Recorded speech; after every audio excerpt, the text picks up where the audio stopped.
Hi, everybody. David Noor. I want to welcome you back to another episode of Curvebenders Live. I'm elated to be joined by Mitch Joel of the Six Pixel Group. Hello, Mitch. Hello, David. Good to see you. Good to hear you. It is good to see you. It's good to have you. For our audience, we're live on Facebook and LinkedIn and YouTube and even Twitter. Would love to have you jump in as you learn more about Mitch's background and experiences. You can't help but want to know more from his insights. So, Mitch, for those that may not know as much about you, and we did our podcast earlier conversation, talk a little about where you've been, what you've done, and how you've arrived here. Yeah, I mean, it's today or the whole story. Going back to last, when I was in the third grade. Go back in time, yeah. You know, in the late 80s, I started off as a rock music journalist. I became a magazine publisher, but at the same time, I was really engaged in early technology. Was lucky enough to have one of the first home computers, an Atari 800, and was always really connected with modems and connectivity, internet when it first came in. And so I started putting these magazines on the internet in like the early 90s. In fact, I remember we had a cover story on one of the magazines I was publishing called The Net. And the big innovation at the time was hyperlinks, the fact that you could click a link and go to another web page. So that shows you how early I've been in this weird space of media and technology. I then went on to help launch the sales channel of a search engine, again, long before Google existed. I was involved in the early days of mobile content. And again, when I say early, pre-smartphone, pre-mobile web browser, pre-interoperability between text messaging. So really, big content for small screens, as the founder used to say. Did a small stint in a PR agency, then did a record label for a little bit right before joining, at the time, a digital marketing agency called Twist Image, which was basically two people and one or two employees. And I joined and became a full partner. We added on a fourth partner. Again, early 2000s now. So I started blogging very, very early days, podcasting very, very early days, continue it on to this day, called 6 Pixels of Separation. Published 2 books, 6 Pixels of Separation, and then one called Control Alt Delete, which came out about 8 years ago now when I look at it. I think I just celebrated 8 years. And then was doing a lot of public speaking, 40 to 60 gigs a year, talking about that intersection of brands, consumers, and technology. Sold the business 7 years ago to WPP. And then I left about 3 years ago and started this thing called 6 Pixels Group, which is really just me speaking, creating content. I invest in companies. I'm an advisor, and I'm kind of working on a stealthy little startup. We'll see how that goes. But again, my big passion is talking, collecting conversations, meeting smart people like you, reading books, trying to take all that, crystallize it into something, and turn it into a radio hit, a podcast, a stage somewhere, a chapter in a new book. Who knows? Give us, our audience, a brief glimpse into 6 Pixels of Separation and then Control Alt Delete. Yeah, I mean, look, that book came out a long time ago, and the idea at the time was driven by this concept of 6 Pixels of Separation was a play on 6 Degrees of Separation, which was a play on 6 Degrees of Kevin Bacon. And it was this idea that we no longer live in a world where we're not connected. We live in a world where everyone is connected. And the idea of the book was, how do you connect your business in a world where everybody is so connected? And so is that like modern day Omnichannel? Is that a kind of a thinking? A little bit of that, but it was really, early days. We're talking about a time when, blogging and podcasting was just happening, and we saw the emergence of brands really being built on this ability for individuals to have real human interactions with companies and individuals and companies. So it was more about what happens as we digitize more and more and faster. And then Control Alt Delete really was a follow-up. It was looking at these 5 movements that have fundamentally changed business forever, which was the primary idea. But then I had my shower moment, best ideas come to you in a shower. And I realized that the book really needed a whole part on what does it mean to show up for work when it has rebooted itself so dramatically. And so then the book became this idea of being divided into 2 parts. Section 1 was rebooting business, and section 2 is rebooting you. And again, a lot of people seem to think that book was quite prescient in terms of where we're at today and even the things that are coming. And I definitely play and cater to that idea. I love talking about innovation in the future because it's always coming, right? It's a topic that has a very wide and long runway to it. So it tends to be the place that I'm most interested and most connected to. You and I talked about a lot of this evolution of digital marketing. So you've been at this for a while. This pandemic, I think, has impacted how we engage, how we influence. Let's start with trends. What trends have you observed in the last 14 months that, Mitch, you believe will have a material impact on us on the other side of this pandemic? What's going to stay with us that will dramatically change the way we engage, we influence others? I mean, there's a lot. There's a lot because consumer habits don't take that long to form, but when they form, they're quite dramatic. So I've been shoring this all up in a new keynote that I call the Great Compression. I'm very hopeful that we're not heading into a Great Depression. I mean, we might still. I believe we are going to see a K-shaped recovery where we're going to see a lot of people do exceptionally well. Again, we're doing this live, so we know what happened at the quarterly earnings for Amazon and Shopify and Google, YouTube, etc. And I think there's a lot of people and businesses that really, really struggled and may not come back and are going to be, severely disenfranchised. And again, what happens? We're seeing those who were traditionally disenfranchised more, right? BIPOC, women. There's so much dry powder, $1 trillion of dry VC powder out there, and we probably had the least funding to women-based entrepreneurship than we've ever had, which is just completely disgusting and tragic. But this idea of the Great Compression was really driven out of one core idea that I think answers your question, which is that if you look at the world pre-pandemic, we had about 15% of all commerce being digital or e-commerce. And obviously we saw a massive explosion of that during the pandemic. It was forced innovation, basically. And that forced innovation created a whole bunch of new innovations and entrepreneurships and ways to connect to customers.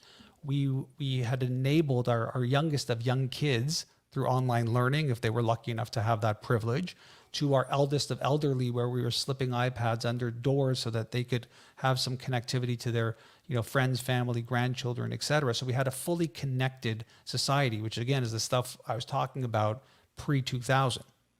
And I don't believe that the number is going to go back to 15% of overall commerce. I think right now it's floating at about 30%.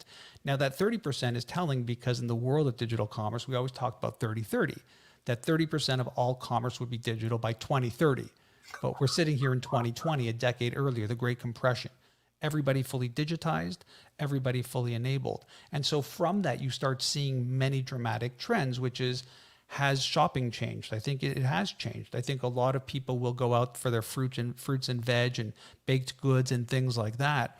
But the stuff they've become accustomed to ordering that they do maybe once a week might not entail them to get in the car and have to carry those bags or do that whole rigmarole because they've set it up in their accounts.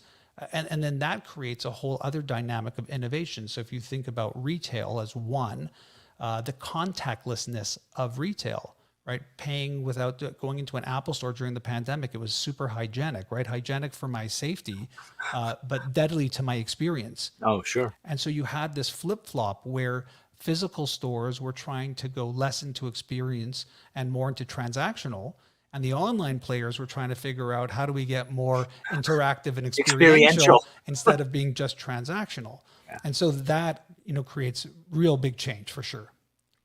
So I'm you're gonna chuckle at this. I genuinely believe the next phase for retail, a lot of industries, actually even predictive, right? So, and the analogy I use is soon we're gonna get 2 Amazon boxes at our home, one on Tuesday with the things not only that we bought, but the things that they anticipate we're gonna need, and maybe an empty box on Thursday for you to ship the stuff back that you don't want, right? Or drop it off at the nearby Whole Foods, but anticipating our behaviors. How far do you think, not just retail, but other industries are in learning from those consumer behaviors during the pandemic to really start to leap into, with a high degree of confidence, you're going to want these other things, this latent need that you haven't met yet that we want to anticipate? So my general thought is that we live in a world of everything is with, not instead of. I don't think it's going to be an either or scenario. And when I think about things like predictive shopping, which is what we're talking about, I think it's one slate that you're going to put on the floor. I don't think it's one or the other thing. And I'm constantly going back to that famed F. Scott Fitzgerald line of you have to be able to hold two opposing ideas in your brain at the same time and still operate and function within that.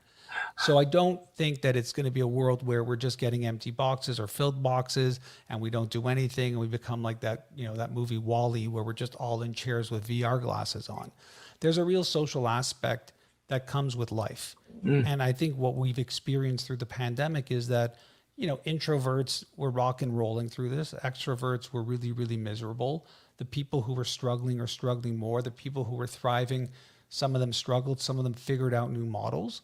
And I don't believe we can look at it and go, well, it's going to all be predictive. And so we're going to just forget this whole idea of, hey, let's get in the car and go walk around the mall because it's a rainy day. You and I live with tremendous privilege in terms of having homes.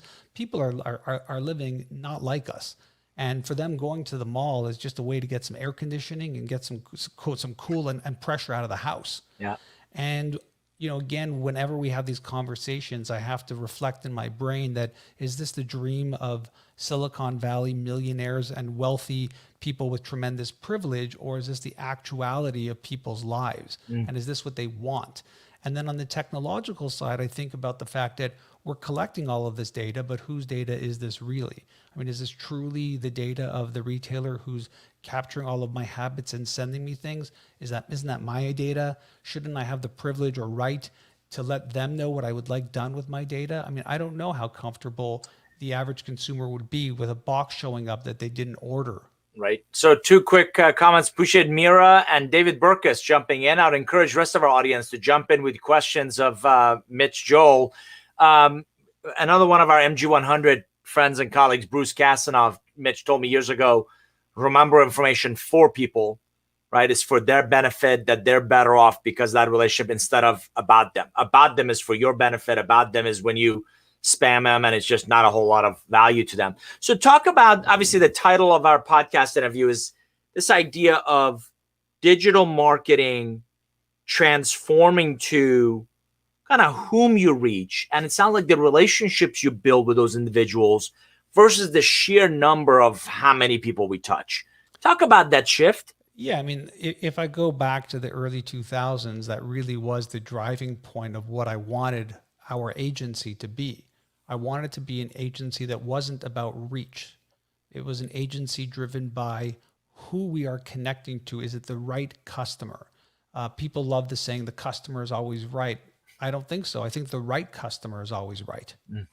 And what is a customer? My buddy Avinash Kaushik over at Google often says a customer is someone who bought from you twice, not just once, not just signed up for an e-newsletter. And we confuse these terms, and it leads to your question, because we're just eager to get our message to as many people as possible, hoping for that minor conversion rate. And if we've seen anything during the pandemic or through the evolution of some technologies, I would count podcasts among them, I would count newsletters among them, that when you create a more personalized interaction, you're able to really uncover the right who. And you don't need to have hundreds of millions of people see your message for a small percentage of them to convert. That's a very, very ancient way to look at the marketing landscape. I believe the new marketing landscape is two-pronged. One is tell better stories, make the stories resonate, make them connect with who you're trying to connect to. And then the other one is really direct response driven. What kind of offers can I put in front of the right group of people to make them take action? And if I said to you, David, like, what do you think the split should be, 50-50? You'd probably go, yeah, it makes sense, 50-50, but it's not. Like, we're heavily overweight on the direct response. In fact, I'd probably argue it's like 95+%. Look at the success of places like Google or Facebook through this last quarter of revenue and advertising revenue and what we're talking about. So the opportunity is to equalize that. The opportunity we see today in all marketing, and I think all marketing is digital anyways at this point, is how do you communicate better, more connective, more powerful stories that make people want to be a part of it? Because underneath this all right now is social action, right? Brands want to not just know what you stand for, they want to understand your values, They want to understand how you communicate that. You know, case in point, Google Basecamp and see what they're going through, like live and in this very moment. And I was going to tell you, it's not to interrupt your thought, but I just got interviewed by CNBC for the whole Basecamp fiasco. yeah, Why do you believe so many organizations? I want to build on that storytelling because I think it's an important one. Why do you believe so many organizations are either really bad at it or Mitch, they stumble or they do it halfway? I mean, you can't build a bridge across a 20-mile canyon and not finish the last 100 feet. So why is this such a struggle for so many brands? there's this thing in the world that we want to know what these brands stand for. We want them to choose sides. And when they do choose the side, we're pissed off that they chose a side, or we're pissed off in how they did it and how they communicated. And I believe, and I've said this for decades, that because of the living in public world that we have, because of digital and connectivity and social channels, it makes it really, really hard for a brand to be everything to everyone. Now, there's an irony here, because when we talk about branding or storytelling, we say, hey, you can't be everything to everyone. And so when they do things that we don't agree with in our value system, our politics, our lives, we get angry. I mean, we're at the point where if they say nothing, we're angry at them. Oh, you didn't comment on Black Lives Matter. You didn't comment on the Me Too movement. You didn't comment on Basecamp. You didn't comment on the US presidential election. You're complicit in the problem. And while I agree that there is a strong sentiment of people who may or may not want to understand that alignment, I also think there's a vast majority of consumers that just don't care. I think there is a tremendous narrative around your values and how you present yourself, while there is a tremendous swath of people who simply want to buy a quality product and get great customer service. And it becomes a bit of a game of cat and mouse. And the biggest problem we have is we live in a world where it is very visible and oral to all of us how disenfranchised people are and how privileged people are. So again, I self-identify as male, pale, and stale. I'm the last person that should be talking about this. I'm a middle-aged white guy with both of my limbs who can speak multiple languages and who lives in Canada and free society and on and on and on. But the other side of it is I can say, but I'm not racist. I'm not sexist. That's not me. And that's true, but it doesn't really matter. What matters is my ability to see that it has been a systemic beneficial that I benefit from, right? It's been a systemic problem that I have benefited from, whether I see it or not, whether it's unconscious or very conscious. And my learnings through this living out loud has been the realization that while I know I have good intentions and I hope that I'm being true and honest and fair and equal, I still personally have benefited from a system that weighs heavily to people like me. And so what do you do when you're a brand? And how do you communicate that? And now we have that real trend of show me the receipts. So we've been saying for years, we're going to have diversity on our boards. We're going to have diversity in our management. Okay, let's see it in the picture. Let's take a look at your management picture. Let's take a look at your board, because saying it now isn't enough. Yeah. And all of this is coming to a head because times are tough and times are heated and times are very, very complex and times are very, very connected. So talk about that a second. It seems like a no-win proposition for a brand to not comment, not jump in, not have a position. It seems like a high risk for you to have a position because by definition, you're going to disenfranchise somebody, right? So what's the answer? How do I successfully articulate? And by the way, I agree with you. A lot of people don't care. How do I successfully articulate, here's my product, here's my value, here's my benefit, here's all the things that we know traditional marketing did well, but it seems like it feels like noise or it feels like deaf tone if you don't have a position. Am I wrong? It's complex to answer, and we're living it live right now. We're seeing what happens. We're seeing African Americans be really unhappy with what Nike did with Colin Kaepernick. The fact that they just see it as more exploitation, not as bringing it to the fore. So there's some that do, and then many that don't. And so I'll answer your question in a really simplistic way, only because I don't really have the answer. So by the way, I only understand simplistic answer. So well, it's good to know you're dumb like me, David. So the way I look at it is I want my brand to be personable without being too personal.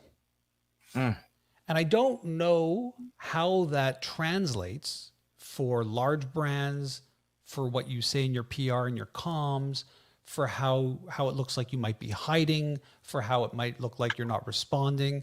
But my general sentiment is I'm okay being personable, but I don't have to be too personal about myself and my values. And again, you go back to the old saying of, never talk about what sex, religion, politics. Now it seems like that's all we talk about. And it's interesting too, where you really see how it's a function of the time. Up here in Canada, I'm the host of another podcast for the National Business Book Awards, which again is just a national program. And the winner of last year, the 2020 awards, was this woman, Andrea Benoit, who wrote a book called Viva Mac, all about Mac Cosmetics, which was founded up here in Canada.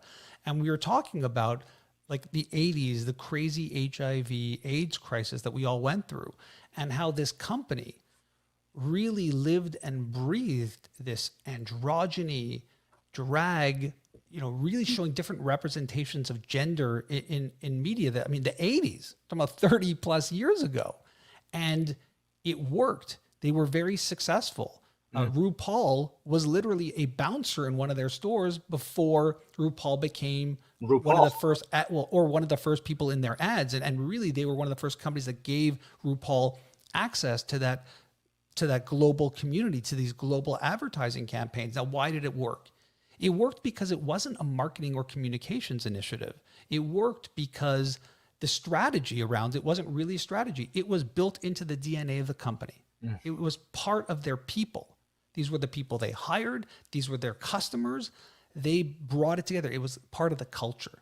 And so the problem that I see, and again, we're long-winded answering your questions, but if you're going to say, how do I navigate it? Is it really part of your culture? Is it part of your DNA? If not, then it's going to come off as comms or a marketing initiative, and that's not going to flow too well. Got it. So how would you advise the base camp leaders to have those difficult conversations within their organizations and still retain their focus on building great products, great services, and serving the customer base? So I'll tell you why I won't answer the question. We are seeing this play out in the media.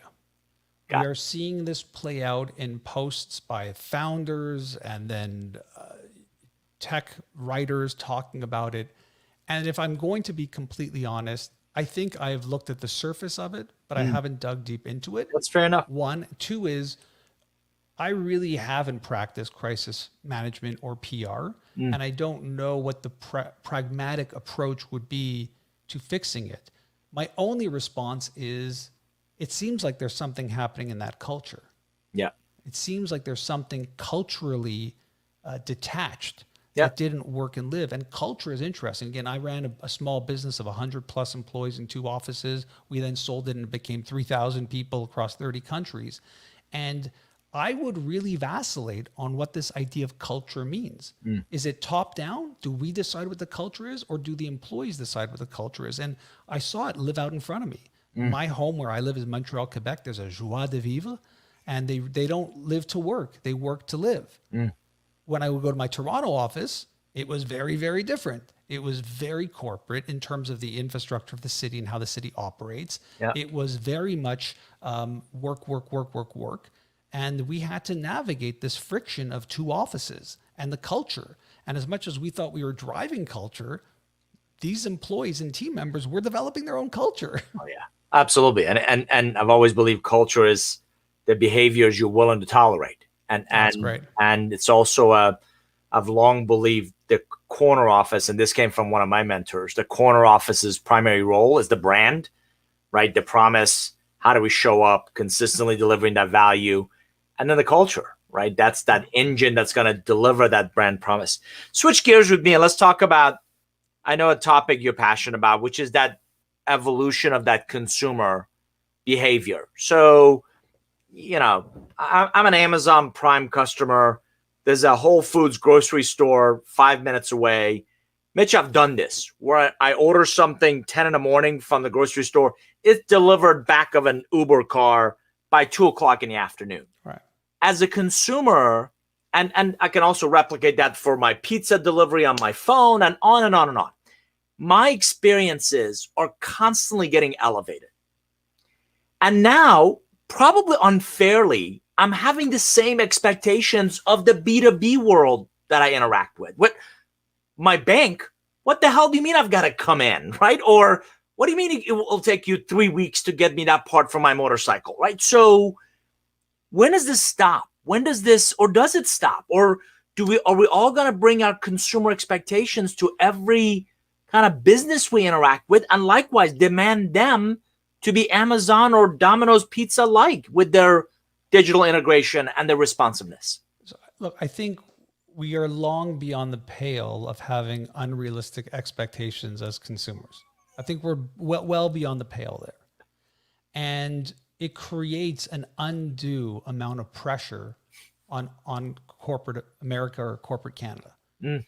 And the way that I see it is maybe a little different, but I'll give you the analogy that I use. Please. When you talk about that interaction that you had between Amazon and Whole Foods and Uber, so let's talk about that triangulated thing. And you said, hey, you know, how come you, Mr. B2B or Mrs. B2B, can't do that? Mm. The answer that they would say to you, if you're consulting them, David, would be, these are massive changes. They're technological. We're driven by legacy infrastructure. We don't have the culture to do this. We don't have the people who understand this. We ourselves would have to outsource the development of this platform. These are massive changes. Mm. But now if we said, okay, David, you're not the consultant, you're just the consumer, your answer is, I don't know, I click a button and an Uber shows up. My expectation is that's what it is. It can't be that much harder because I can do it with a car, right? I could do it on Tinder. I can swipe right and find someone to mate with faster than I can get someone on the line at your company. So that is the real chasm that businesses have to face today, which is the fact that these are massive changes for them, but to the consumer, they're very, very fluid, they're very, very nuanced, and they're very engaged with it. So I'll give you a live and reasonable example of this. Netflix, streaming services, right? Sure. What are we talking about? We're talking about a business model that went from me purchasing a single product and having a physical good to me paying a small monthly fee for access to an entire library. That's essentially what the model disruption was. Are you telling me you can't port that to every single business? Small, medium, large, B2B, B2C? Of course you could. We've seen it happen. And so now you're starting to see things like financial institutions start thinking about things like, maybe we need a subscription model and not charge fees that are so random and all over the place on all transactions. Mm. So they're rethinking what it means to be a service provider and what it looks like. And again, you could take this thing about B2B. How much of your B2B infrastructure is self-serve? How much of your B2B infrastructure is allowing the consumer to see the entire catalog or have access to it? Now, those might be two unique selling propositions that might accelerate you from wherever you are in the pack to being number one leader by adopting the Netflix mentality of, can I open up catalogs or databases that makes it easier for people to self-select or self-order? So it's a fundamental shift if we really dig into it and see what it is. And there's a myriad of them. Like Netflix is one. I can give you countless examples of where this plays out. So I want to parlay that into leadership and vision. And you and I work with a lot of legacy organizations that have been very successful. I think you and I would also agree that the market trends are going to force them to iterate, do the same thing they're doing better, if not truly innovate in new products, new services, new go-to-market strategies. Do you believe, or what do you believe will take for some of these leaders you and I interact with to either think and lead differently in the post-pandemic world, or develop that next generation, that next bench that says, we need a subscription model. We need think very differently about our go-to-market, or very differently about the friction that we create with a plethora of customers we deal with. How do mature companies and mature industries adapt? Yeah, it's usually two ways. One is they're proactive about innovation. They live their lives like Jeff Bezos and Amazon, where it's always day one and that they're going to eventually be bankrupt. Or two, pressure, just downward market pressure. On competitiveness, on price, on the changing landscape, if it were B2B, of procurement, of regulation. pressure is a pretty good teacher. I mean, if COVID-19 was anything, it was a massive point of pressure that forced everybody to think about, how do we deliver a more contactless experience? How do we deliver a more digitized experience? How do we make digital more personal? I mean, all of the things that I've been talking about, at least for 20 plus years, happened in a very short period of time, or they optimized on it. They just optimized on things they already had. So curbside pickup would be an example. You know, curbside pickup was a thing, and it's been a very big thing in the retail or digital commerce space for a while. But do you notice how optimized it got during the pandemic? You pull up, you call a number, somebody comes out with like gloves and a mask, drops in your car, you don't touch anything. 3 weeks later in the pandemic, some people got it and continued this high level of service, but others, when you called the number, would say, oh, we're not doing that anymore. Can you come in? And you're like, this brand sucks, right? So again, what are we talking about in that unreasonable consumer expectation that has to be delivered? How do we do that in a place where we're going to change? So I believe that you're either proactively thinking every day how to disrupt yourself, how to innovate yourself. Whitney Johnson's done a great job really walking people through that. I think I've done a fairly decent job of as well. But the other part is just pure pressure. I mean, when I look at, out of 100% of the times I get called, I'd say 99% of them, there's a pressure in the marketplace. Now, but again, that pressure could also just be an executive in the organization putting the pressure on.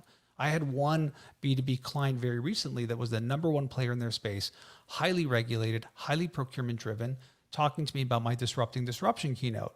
And as I'm analyzing their site and looking at what we're saying, what do you want me for? And the answer was simple. It was, we're number one and we're number one by a long shot, but we don't want to lose that position. So what are we not seeing? What are the things we're not able to capture? Where are the opportunities? And maybe we'll pull one little thread out of everything you said, and that'll help us in the next iteration, or to help us continue to have that level of dominance. So it was like, got off the Zoom call and thought, got to respect that. Not often you have that call. Yeah, no, I got to tell you, I've always believed I'm not afraid of what I don't know. I'm always afraid of what I don't know.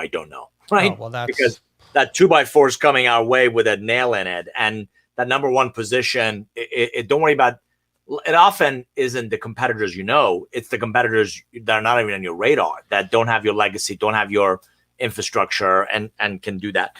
Well, I think it's also just two things that are important to think about when you think about innovation. One is there's this perception that innovation comes out of the garage. It's these young people who don't really know the business enough to know it well enough to be radical, to change it. But I think what I've seen a lot in our modern world is a lot of it is done through acquisition now and consolidation.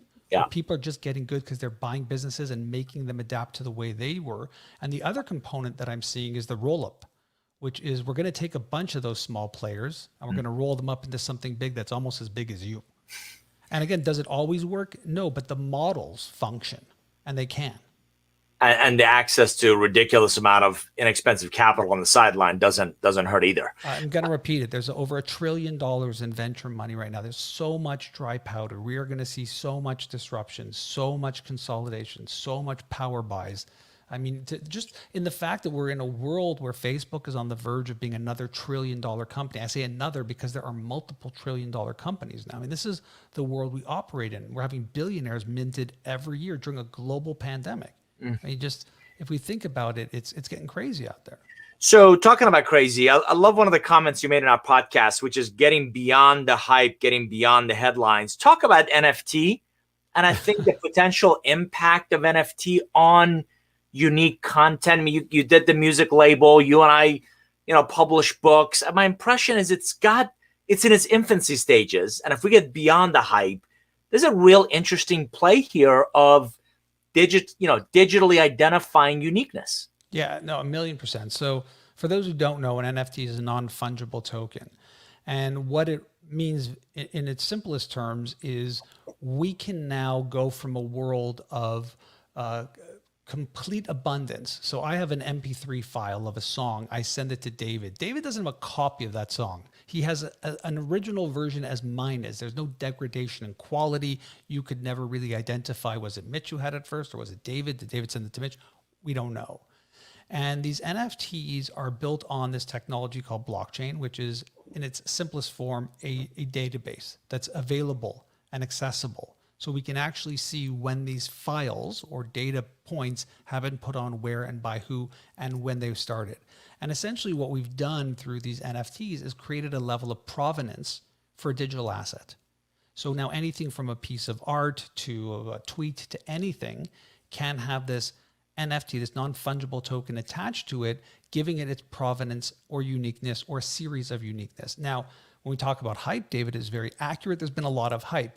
Pieces of digital art being sold at Christie's for close to $70 million.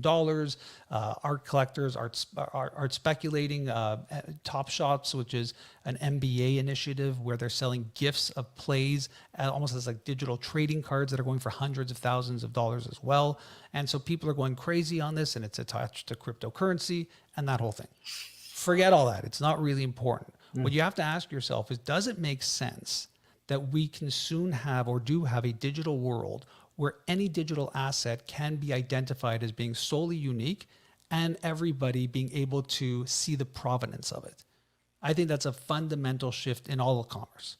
And because right now you really can't. I mean, these are still expensive. You got to mint them. There's environmental issues. There's a whole bunch of things attached to NFTs. But this idea that we can now create scarcity out of what was once a truly abundant, unknown model, I think is going to have huge ramifications in business. And it's going to add layers of experience, products, and services to every single business that we know. Every single business. For our audience, if you join us late, you've been listening to Mitch Joel, 6 Pixel Group, a MG100 Thinkers 50 colleague and friend. And we're talking about, digital marketing. We're talking about changing and shifting consumer behaviors and really thinking and leading differently in the post-pandemic world. Mitch, before this pandemic, you and I would get on the road and would deliver keynotes, right? And speak at conferences and events. And do you envision that same gathering of events and conferences and meetings and board retreats? And on the other side of this pandemic, how will discussions, collaborations around these topics do you believe will evolve? Well, it's interesting. We were talking off camera. I was like, oh, you have a nice camera, David. Like, what's that? And we're all into gear now. And so we went from showing up with a USB key or a laptop to being the AV team at the back of the room, the AV team behind the room, the AV team, I got lights, I've got video cameras, I've got audio, I've got video, I can play sounds, I can do whatever I got to do here. I'm like a morning disc jockey. And for many people, that was a big hurdle. They were using just their webcam and no microphone set up like this so it doesn't sound, just fine. It was disruption. People like me have been doing this sort of infrastructure for over 20 years. So it was very natural and easy for me to do it. It wasn't really a hard hurdle. And so what happens when it's very dramatic, whether it's the event business or clients and what they're going through, you think, well, that's it. Like, we're never going to get on planes again. They've just discovered Zoom. And now we can have all these interactions and we can do them on StreamYard and push them out to multiple channels. We can be private and public and all great, all true. But we had this. We had this long before the pandemic. And so what I think is going to happen is not a one or the other. Will it be physical or will it be virtual? That's what we're seeing. And we're hearing people talk about hybrid. I think those are the wrong verticals to think about. The verticals that I think about are 3 as well, but they're not virtual, physical, or hybrid. What I think is happening is, one, you've got the CFO talking to the CEO and saying, look, we used to have to gather 2,000 people in Tampa, and it was really hard to get them there and get it all set up. We did these online events, and we had 20,000 people show up. We had it recorded. We could use this content. We could repurpose it. We could use it for our newsletter. We could tweet it out. We could do all these fraction things. Of the cost. Well, I think to produce a really good digital event, we're now seeing what we knew, or at least what I knew, which is that it's actually quite costly to do. Yep. Is it a fraction of the cost? I'm not sure. I think it's a percentage of the cost, but I'm not sure if it's fractional. So one is, I think that this has transformed people to think about virtual events and doing things virtually. So that would be one. 2 is, in August of last year, I called them the 3 S's of what's happened during the pandemic. S number 1 was we went into survival mode. I think in August of last year, we went from survival into sustain mode. This is going to be a while. This has changed things. We're going to have to rethink the way things were. And the 3rd S is strive. Strive is where we were before the pandemic, and I don't know when we're going to get back there, but I'm hoping it's soon. So when we went into sustain mode, I believe the real questions that executives were asking of their teams was, 1, how do we actually engage our employees now? if we're in this sustain mode. Some of them are going to be remote. Some of them might be remote permanently. We're now hiring people where we don't have offices. What does this look like culturally and as we expand and grow or try to keep going? So one is, how do we engage our employees differently now that we're sustained here? The second question is, how do we do this with our customers? How do we do this with our prospects? And what I think the result of this will be is that maybe not just the annual big event or the semi-annual event, I believe we're going to have a lot more small regionalized events that are driven by either consumer needs or employee needs. So again, that's quite opportunistic. You might have gone from doing one big event a year, David, to maybe 6 or 7 now in these different regions, one of them being consumer facing, one of them being employee face, whatever it might be. And then the third one is just this pent up roaring 20 attitude that we seem to be seeing right now in the market, which is people just wanting to go back to being together and hanging out and doing the golf thing and going to the beach and having a massive event where thousands of people are. And so if you look at those three things, right? Virtual, small, local, and then back, suddenly I think people like you and I are going to have a very different palette of what we're offering to customers as speakers or presenters or what events look like. Yep. So I don't think it's going to be an either or. I think it's going to be an and. I think the best brands are going to hold big events, be a part of their big industry and trade associations. They're going to leverage by creating these smaller events for their consumers and for their employees and team members. And then I think they're going to do a lot more virtual. And so again, maybe I'm too optimistic, but I really think the result of the pandemic may be that people like you and I are busier 3x. No, I tend to agree, and we do think a lot alike. That I'm speaking to a lot of clients about these micro events, yeah, right? And instead of one size fits all, really cater it to the needs of that target. You know, the relationship ecosystem is what I call it, but it could be what the employees need and what the customers or the channel partners or distributors need. But instead of just the sheer masses where everybody got one size fits all, how do we really create these micro opportunities? You and I also have several friends who are CMOs. How will their world materially, dramatically, profoundly change on the other side of this pandemic? So the story I can tell, can I tell this story? I'll tell it in a way where I'm not revealing too much. Change the gender, change the company. Yeah. Massive organization, global brand that we all know, like, and love. They also run their own retail division. They also sell through third-party retailers, and they have a very hardy online digital commerce content play. Very holistic brand, exceptionally well. Pandemic hits, they call my buddy who happens to be running e-commerce at this company, and they say, help us out. Now you got to take us from 5 or 10%, because we've been paying attention to all of our stores and brands and sponsors and all these things, to it's on you. Those stores are closed, everything's gone. And, you know, they managed to build infrastructure around this. And what they learned really quickly is selling online is really good. It's really cost efficient and it's really cost effective. And so when we talk about the challenge of the chief marketing officer, I believe it's a big question. But primary is, if you were thinking digitally or digital first, it was more of an iterative move to move people from one place to another. When I say people, I mean mostly consumers and maybe some team members. If you weren't digitally enabled, you know, you sure were calling Shopify many times during this pandemic to figure this out. And that, you know, might have helped you or might have been problematic. When we talk about marketing, I believe most marketing officers have primarily been chief advertising officers.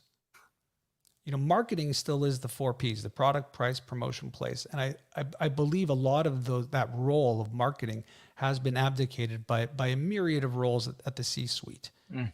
And so if you are in the true marketing role and you have that title, what an amazing opportunity to capture that land back.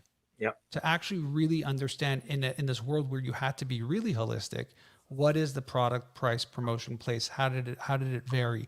What did we learn during this pandemic? What are the new opportunities there? And I think the third part is understanding that, you know, the other trend we were seeing was this chief experience officer, which was, again, quasi-abdicating the role of the chief marketing officer. I might make the argument that experiences, while important, have become secondary to servicing and just pure service. So one of the service things we saw during the pandemic, I don't know if you have a puppy or kitten. Most people did. They went out and got a puppy or a kitten. So Walmart saw this massive increase in people needing things like cages and leashes and toys and all this stuff. Yeah. And they've decided to go into the pet insurance business. Ah. I like this. I mean, I like this. I like the idea of experiences are important, but what services can we add to really make this connection more serious and more profound?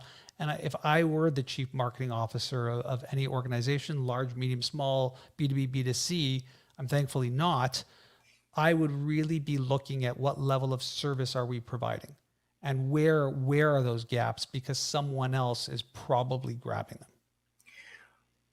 Does that level of service, going deeper, wider, gaining more mind share, wallet share, does it risk you extending, expanding out from the tree trunks to the branches where you kind of go too far and that's not a core competency and it ends up really badly? It depends how well your tree trunk held up during the pandemic, doesn't it? You know, some people decided, I'm sitting this out. This isn't for me. We can't do well in this. And the results are the results of that. Some were forced to innovate, and others just turned the volume up on the things that they were already doing, recognizing that they had to move from one channel to the other to satiate the consumer. So it's an impossible question to answer because of the choices that a lot of businesses either made proactively or were forced to make just by the nature of it. One thing I can say is, and I don't know how you feel about this, David, I'd love your perspective too, is I found myself every day being surprised by who the winners and who the losers were. Businesses that I thought, well, they're done, thrived. I'll give you an example. If you told me there's going to be a global pandemic and I was selling outdoor pools, I would have panicked. You can't get an outdoor pool. It's impossible. Everybody's buying pools. So shocked. And then how many businesses that were doing well that you would think, wow, like I would just think they would continue and continue to be great, like just completely died. And again, you know, gyms could be an example of that. People want to get healthy, but yeah, you can't go in there. You can't share. You're done. How many gyms realized that and took their product online? And then had a bigger audience. I could only get 20 people doing yoga in my little studio, but online I can charge $5 an hour and get 50,000 people. Now, I've seen some major winners in that, but it was surprising to me because again, my reaction might have been, I think gyms are going to have a hard go. And many did, but some figured out all new ways to connect to their members. So that to me was the shock. I don't know if you had similar reactions where certain businesses do great and you're like, how is that possible? And other businesses, you're like, they should do great. What's going on here? You're exactly right. You know, one of my clients is the second largest wine producer in the U.S. Their business was phenomenal. And it wasn't the restaurants. It was the $5 and $10 bottles at Costco and Walmart. And, you know, they sold a lot of retail wine because people were at home and they didn't have options to go out to dinner. So they brought that entertainment factor in. Or one of my favorite example was working with a restaurant ownership group when the first pandemic hit and the restaurants got shut down, nobody's going in, they recalibrated to now we're going to use the parking lot as a kind of drive-through, and we're going to create meal kits of our best menu items, and we're going to become experimental chefs and teach families at home how to make really interesting dishes. And it was that adaptability that was really admirable in how quickly they moved. There's a small little French cafe right near where I work, and it's as romantic as it sounds. Beautiful place. And I'm friends with the owner and the manager, and they called me in, you know, a couple months into the pandemic, and I thought this isn't going to be good. And they're literally across the street from my office. And I said, how's it going? They're like, it's great. And they took the freezer, the glass display, they pushed it to the front door so you couldn't even get in. And they were doing exactly that: sandwiches, coffee, croissants, more than they could ever do. And the real questions they were talking about is, how do we expand this? And maybe we don't need this physical space. So again, in my brain, where I thought they're dead, because that's like a very highly commercial area. There's people who primarily are there to work. They're not going to survive. They were doing more croissants and coffees than they ever were. Love it. So we've got a question. Eric McCarthy, a good friend, is asking, should venture growth experiments be under the CMO leadership umbrella? Why or why not? I don't like when any form of venture growth experiments or operations are held within one department. I don't Expand on know. that. Why do you believe that? I think it's on everybody's agenda. We're going to grow. We're going to be smart. Now, we might choose the CMO to lead it. We might choose the salesperson to lead it. Fine. But I think it has to resolve within the group, and it has to be very cultural. One of the things is it's great when you have employees that are creating layers of innovation. It's fantastic ideas and energy. We want, Steve Jobs talked about collisions in the corridor of people from different parts of the business. But if nobody in the business believes that it is a top-down demand, it's part of who we are. Again, back to culture and DNA. So whenever I see these growth ideas that are plopped into one little department, or you handle this, it becomes a diversion from that person's actual job, or an addition to it, which is a diversion from their actual job. And so we need to figure out a way for it primarily to be cultural and a part of who we are. And if we have that, I don't know how much I care about where it sits, so much as that it's connected as importantly as possible to the person who has the most levers that they could pull. Which goes back to, and I got to tell you, I interviewed Mark Lowry, the Jet.com founder that Walmart bought for $3 billion. And he talked a lot about the current metrics and Mitch, the incentives in a lot of the traditional functions are not really conducive to real innovation, because I've got a P&L to hit. And if I invest in something that's not going to produce real enterprise value for some time, it's actually that long-term thinking that doesn't help my short-term results. Listen, David, I've been speaking a long time. And one of my longest standing clients is the National Retail Federation, NRF, the big show. And if I tell you that, let's call it at least 15 more years, we're talking about omnichannel and what that means. You mentioned that word earlier in our conversation. And then you speak to these people and you go, so where does digital commerce live? Well, it's got its own team and they're here and they're really big. They're bigger than the marketing team. So when a sale comes in, who gets attribution? Oh, well, that's a big, the omnichannel conversations have always been about attribution. Right? Is it marketing that gets the attribution because they paid for the ad, or is it e-commerce because they fulfilled it? Is it the stores? What if someone bought something online and picked it up at the store? Who gets the attribution? I hate these conversations because what they really demonstrate is the silo of it. When you speak to organizations and you bring up, how many times has this happened where you're doing your research for a speaking event, and then you get to the event and it's pre-event, and you're speaking to all these people, executives, non-executives. Hey, I saw you're doing this thing. And they stare at you like, I didn't even know we're doing that. Like, yeah, no, it was in like Google News 2 days ago. I heard. That right away, I'm like, okay, I'm dealing with a completely siloed organization. I'm not expecting every team member to know every layer of news, but I don't know. When I was working at companies, I definitely had my news alert set up for the company, their competitors.